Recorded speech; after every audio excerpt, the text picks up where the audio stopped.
Alléluia. Alléluia. Alléluia. Gloire à l'éternel Dieu de l'Église du christianisme céleste, au Dieu des pères Oshofa Yansunu, Mama Yaman et de tous les pionniers et pionnières qui ont lutté et souqué ferme pour qu'aujourd'hui cette Église demeure celle dans laquelle nous sommes. Nous en disons un grand remerciement à l'éternel Dieu qui a fait de la terre africaine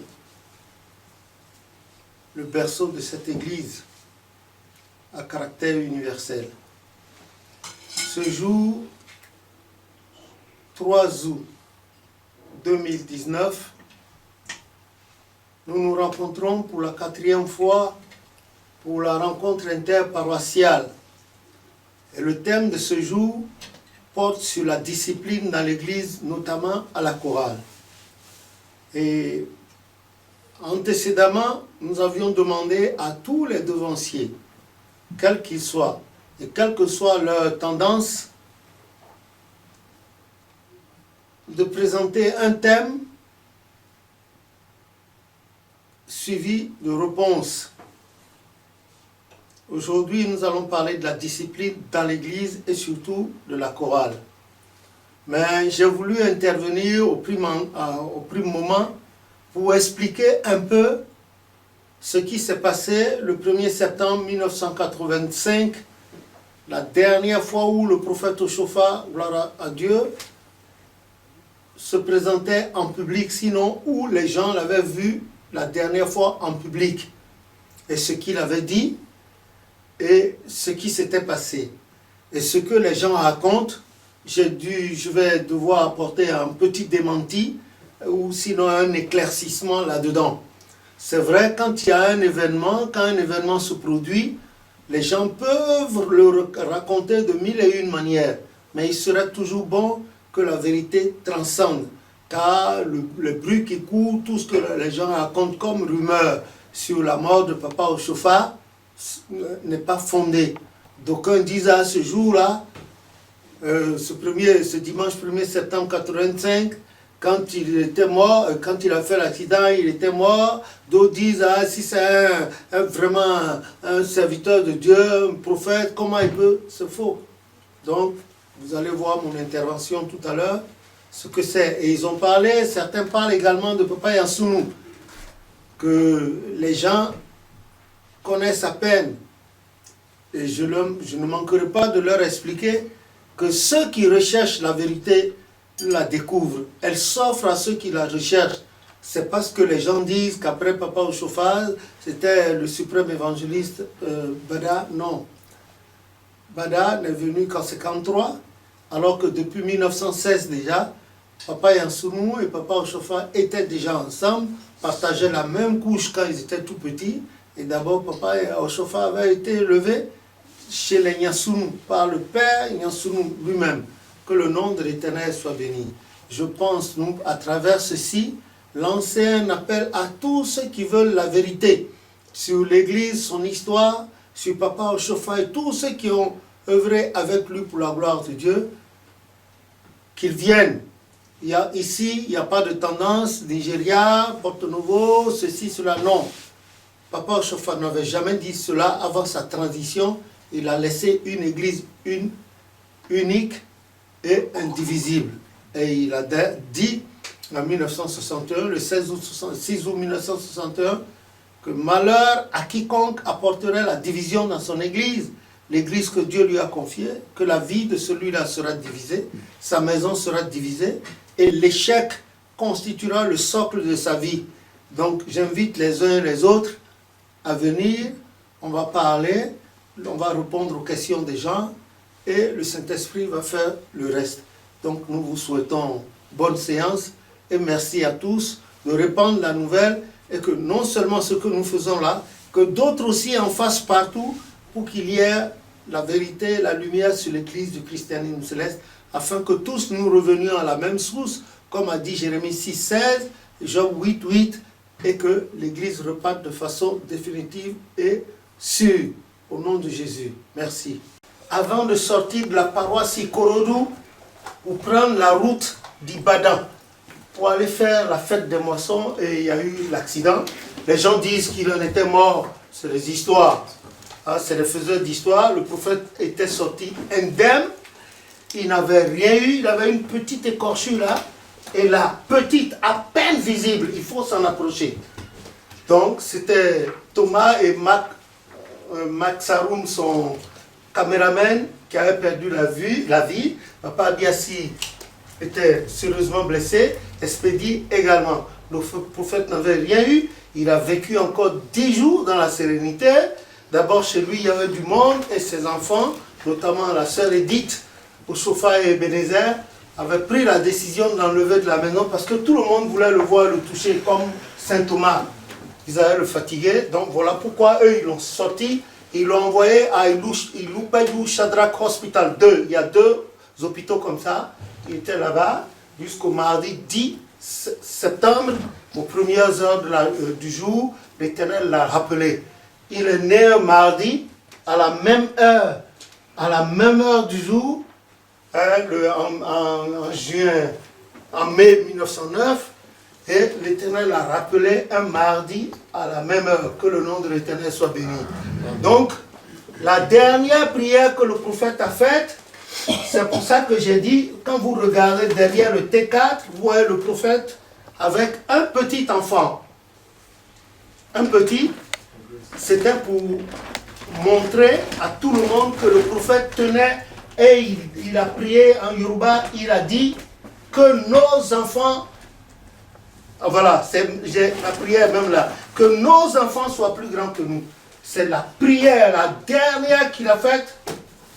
C'est la dernière qu'il a faite avant de partir. Et après cette prière-là, il n'a plus fait aucune autre prière. Il a prié sur les 3 paroisses. À Oluti, la première paroisse sur laquelle il est passé ce jour-là. La deuxième paroisse c'est Djibo et la troisième paroisse c'est Kouroudou. Il a prié comme ça, il a dit que nos enfants soient plus grands que nous. Il a fait cette prière tout le temps. Et depuis, je n'ai jamais surpris les devanciers dans l'église. C'est quand il y a la fête des moissons des enfants juvéniles là, on envoie les enfants dans le Saint des Saints, on leur fait des tenues bizarres et on dit que c'est... Moi je dis, il est difficile à quelqu'un qui a l'âge d'avoir l'onction, qui ne l'a pas, d'aller dans le Saint des Saints. Et on s'en va envoyer des enfants là-bas. Et je m'étonne de savoir qui leur a mis ça dans la tête. Et surtout dans le diocèse de France et la Côte d'Ivoire, a emboîté le pas également, et une partie du Bénin également. C'est des aberrations. Donc, si vous allez sur Internet, vous allez voir son invitation. Ça, c'est bon, j'ai apprécié. Tu sais, je ne jette pas des fleurs aux gens. Donc, c'est un truc auquel nous devons penser à nos enfants, la relève, la prière et l'éducation. Proverbe 22, verset 6, c'est que le nom de l'Éternel soit béni. Amen. Donc, en marge de tout ça là, tu vas repasser ça encore. On va te présenter, tu vas repasser ça et ça va partir sur les ondes, sur les réseaux sociaux pour que les gens sachent, voilà, que nous tenons à l'éducation des enfants. Il ne faut pas que notre église devienne une église vieille où les enfants sont là, ils portent des soutanes mais ils ne savent rien. Que le nom de l'Éternel soit béni. Donc la dernière fois, c'était la 3e rencontre interparoissiale. Papa Toutouakou n'était pas là, il avait présenté ses excuses parce qu'il y avait une grande messe de requiem sur sa paroisse. Si nous aussi on avait su, bien avant, on n'aurait pris part parce que c'est Ecclésiaste qui a dit, hein, il vaut mieux aller exactement, donc que d'aller dans les maisons de festin. Donc nous aussi on aurait pris part, et surtout dans l'église de Christianine Céleste, quand on fait une messe de requiem quelque part, et vous en venez à apprendre, à entendre, il faut mettre, même si vous n'avez pas le temps, il faut aller mettre, même si c'est 5 francs, il faut aller mettre dans les dépenses là-bas, parce que ce sera à votre tour, quand vous prenez 2 Maccabées 12, versets 37 à 45, vous allez voir pourquoi il faille faire les messes de requiem pour les âmes qui sont parties. Que le nom de l'Éternel soit béni. Et Hébreu aussi l'a dit, il faut qu'on se souvienne de ceux qui nous ont apporté la parole et de comment ils sont partis de la vie et de prendre, n'est-ce pas, exemple sur eux. Que le nom de l'Éternel soit béni. Bon, aujourd'hui il est là, c'est maman qui m'a dit ça tout à l'heure. Et avec maman aussi. Ça fait 1 an, on ne s'est pas revu. Je suis très content particulièrement parce que la dernière fois, j'étais un peu inquiet quand papa tout à coup parlait de ta santé. Dieu merci, tu es là. Bon, le départ de la thèse n'est pas pour demain. Hein. Les vieux disent, si on n'est pas mort hier, on n'est pas mort aujourd'hui, ce n'est pas demain qu'on mourra. Donc, nous sommes là encore. Nous allons remplir l'église de notre présence jusqu'à ce que la relève soit bien assurée et rassasiée en âge et en expérience avant que l'Éternel ne nous rappelle à lui. Que le nom de l'Éternel soit béni. Amen. Donc, dans la dernière fois, j'avais dit que chaque devancier présent devait avoir... c'était 30 minutes, non? Combien? Bon, c'est-à-dire, le devancier sort un thème qu'il veut, il présente et les minutes d'après, on lui pose des questions. Et après, le thème qui a été retenu cet après-midi, c'est la discipline dans l'église du christianisme céleste, la chorale en particulier. Voilà. Donc, la discipline dans l'église du christianisme céleste, la chorale en particulier. Quand il n'y a pas de discipline, c'est-à-dire quand il n'y a pas une règle à la base de toute société, c'est le chaos, c'est le désordre. Même les abeilles qui n'ont pas de chef, a dit la Bible, elles sortent en bande organisée. Dieu a mis dans leur tête celle des abeilles qui doivent encadrer la mère pondeuse, c'est ça? La reine, etc., etc. Elles sortent en bande organisée, quoi qu'il n'y ait pas un chef devant. Donc l'Éternel avait déjà tout prévu. Et il faut de la discipline. L'homme de discipline dans l'église du christianisme céleste, c'était Papa Yansounou. C'était lui là. C'était lui, le gendarme de l'église. Et tout le monde le détestait. Tout le monde le détestait.